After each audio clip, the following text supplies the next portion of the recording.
So junto in Spanish means together. Together, yeah. The first time I was introduced to this idea was in Benjamin Franklin's biography. He made a junto, and his idea was to bring all the most ambitious intellectual people of the time to have them sit together at least once a week and talk about the matters of the world. And Valentin started a junto at Brown after I had graduated, and I had moved out to San Francisco. And every month I would fly back to Brown and sleep on Valentin's couch.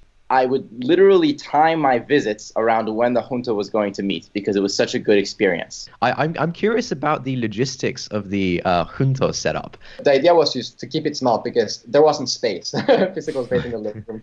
If you get to like 20 people, 30 people, which sometimes it got to, then they're harder to maintain the single thread. And the conversation becomes less good as well. The other thing to consider is you want to keep the quality super high, partly as a result of like how people think, but also their history with the group. When you go along for a longer period of time, you start to have like a shared, I don't want to call it mythology, but shared ideas. And you can build on ideas that were already developed in past conversations. How do you get that balance between being open and friendly and inviting, but not being too cliquey and too sort of forming this like inner circle?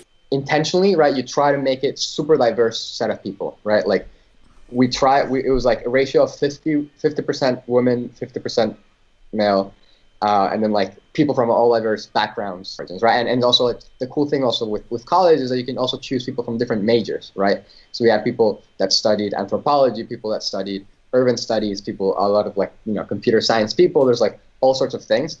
And I think that adds a lot to, creating a space that is welcoming, because like everyone's like, a lot of people are different. They have different thoughts, different backgrounds, different skin colors, and people can be themselves, right? Because it's like, everyone is welcome.